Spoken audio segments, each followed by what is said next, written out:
Mantan Wakil Bupati Indramayu Laki Hakim memenuhi panggilan Bareskrim Polri, Jakarta, pada Jumat, tanggal 14 Juli tahun 2023. Laki Hakim mengaku siap untuk diperiksa sebagai saksi terkait kasus dugaan penistaan agama di Pondok Pesantren, Ponpes Al Zaitun pimpinan Panji Gumilang. Juga, tapi anak-anaknya pun pada mau nyapu di pinggir jalan itu, di pinggir jalanan pesantren, berarti mengajarkan ketawaduan kan itu. Terus mengajarkan ilmu bukan agama saja, tapi juga ilmu bagaimana bisa menjadi wirausaha. Saya memberikan testimoni-testimoni di situ. Pas sudah terakhirnya baru Pak Panji Gumilang itu memberikan sambutan terakhir kan. Dan di sini saya mulai merasa ada hal yang berbeda.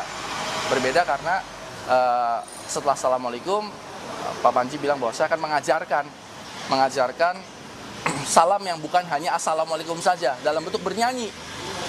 Saya bingung gitu. Ya, saya dulu atau kecil yang ngaji juga kan. Ngaji lah, ikut TPQ dan lain-lain kan gitu. Baca Iqra, ngaji. Tapi ini baru pertama nih, saya tahu nih ada hal yang baru.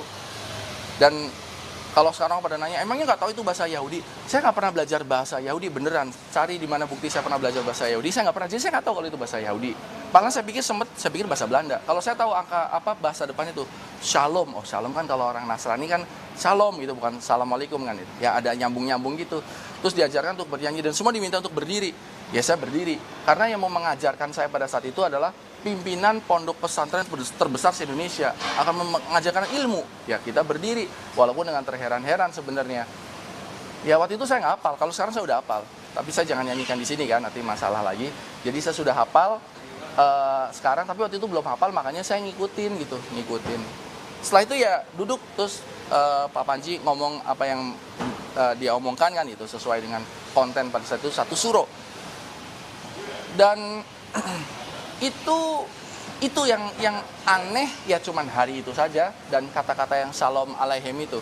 Selebihnya di pandangan saya, pengetahuan saya, pendengaran saya semuanya berjalan baik-baik saja, normal-normal saja. Kalau kita lihat bahwa santrinya begitu rapi, ya saya pikir ini berarti disiplin yang bagus. Apakah tidak heran dengan lihat soft-softnya yang bercampur? Karena pada saat acara satu soro itu bukan acara sholat, itu acara duduk di masjid, bukan acara sholat kan gitu. Jadi saya pikir ya wajar saja. Nah lalu di video yang beredar ada sholat berjamaah, sholat Idul Fitri, yang mana softnya bercampur.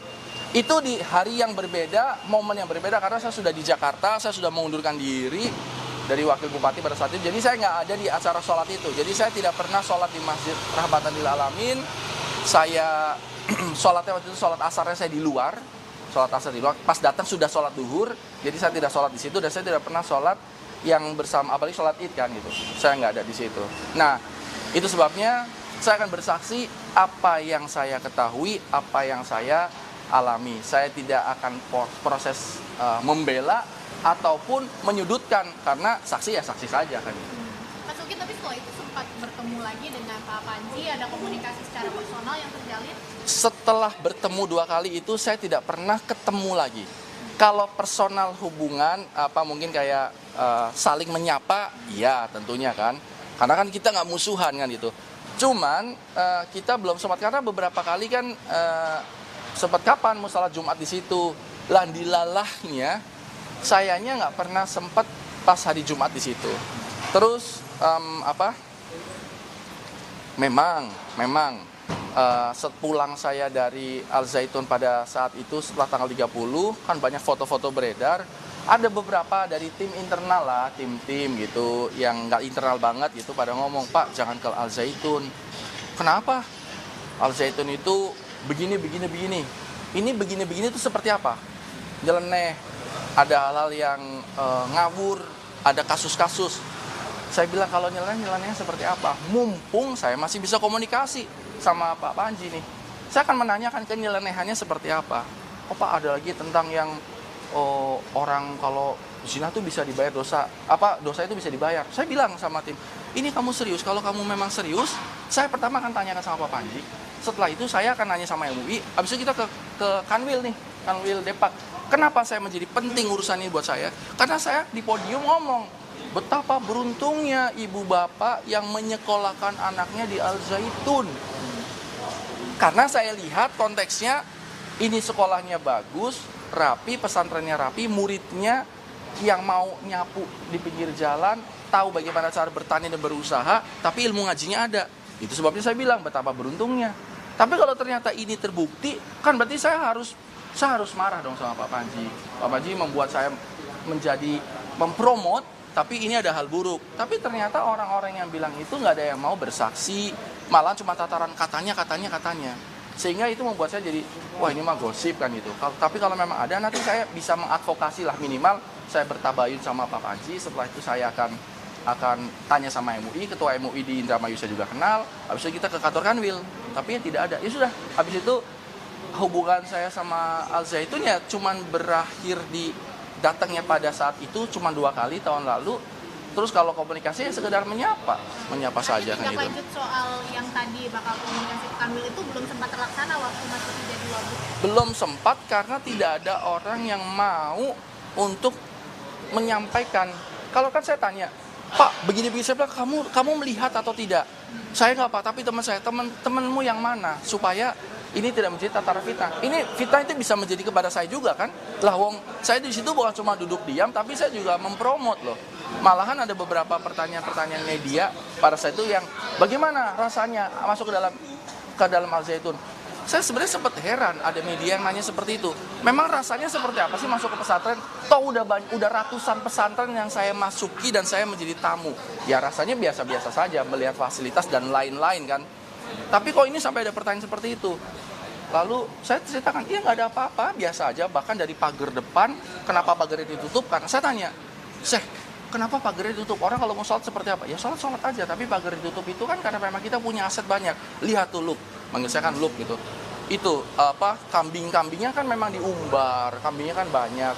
Kalau misalnya nggak tutup kan bisa hilang itu kambing atau keluar kambing itu. Jadi bagi saya masuk akal kenapa pintu ditutup. Dan kenapa jarak pagernya jauh? Ya karena properti yang dimiliki oleh Al Zaitun ini tanahnya luas sekali. Jadi memang kalau halaman rumah saya 10 meter berarti kan pagernya 10 meter. Nah ini kalau misalnya halaman rumah saya itu 1 kilometer, maka ya pagernya 1 kilo dong. Itu yang membuat bahwa orang masuknya susah gitu. Terlepas dijaga atau tidak dijaga, ya rumah kita kan ada satpamnya kadang-kadang dijaga. Nah itu dijelaskan sama Pak Panji Gumilang. Jadi bagi saya masuk akal saya hal seperti ini kan, gitu. Tapi selebihnya saya tidak terlalu masuk ke ranah lebih dalam. Kenapa? Saya pun sempat nanya, ini masjid gede banget, bagus, berapa ini bangunnya? Belum lagi tanahnya ribuan hektar. Saya tahu dari mana? Karena Al Zaitun pembayar PBB terbesar kan bayar ke Pemda Indramayu kan itu. Bayar listriknya 100 berapa juta, 170 jutaan kan itu. Uangnya dari mana? Saya pengen dong jadi kaya tapi yang halal atau iban itu. Kalau pejabat kalau pengen kaya kan bahaya kalau tidak halal kan itu. Ya jadi pengusaha, nanti pengusaha agribisnis ini. Saya bilang fokus saya pada saat datang ke Al Zaitun, fokus di kepala saya itu adalah bagaimana caranya bisa memajukan pertanian orang Indramayu. Banyak petani-petani di Indramayu yang sekarang masih hidup di bawah garis kemiskinan karena mereka bertani secara tradisional. Nelayan-nelayannya pun banyak yang meninggal ketika naik kapal pergi ke laut, pulang dalam keadaan meninggal. Nah, di Al Zaitun saya tahu pada saat itu adalah bisa memproduksi padi dengan lebih efektif dan efisien secara modern. Maka saya minta tolong, pokoknya saya akan kirim banyak petani untuk datang ke sini untuk belajar. Silakan. Bahkan saya akan membuat ini kapal-kapal ini menjadi contoh supaya para pembuat kapal di Karangsong Indramayu kan banyak pembuat kapal supaya bisa mencontoh prototipe atau kapal yang dibuat oleh Al Zaitun yang mana itu lebih aman. Banyak yang nelayan itu kalau kena ke gudang kapal itu kan ada kayak kotaknya tuh buat dieselnya atau apa, itu banyak yang meninggal karena terhirup asap. Nah di Al Zaitun tuh bikin kapalnya tuh bagus gitu, nggak begitu. Jadi saya fokusnya ke situ, saya tidak bicara, fokus saya itu nggak ke arah yang agama pada saat itu. Saya cuma fokusnya tentang petani sama nelayan supaya bisa diajarkan lebih bagus kan gitu. Selebihnya ya tidak cuma di benak saya, ini uangnya banyak banget bisa beli ribuan, ini bicara triliun lah gitu. Tapi kan saya tidak sopan, asas kesopanan tidak mungkin saya nanya uangnya dari mana. Saya cuma kok kaya banget, hebat amat gitu. Nah, dibilang katanya untuk dari usaha agribisnis dan lain-lain.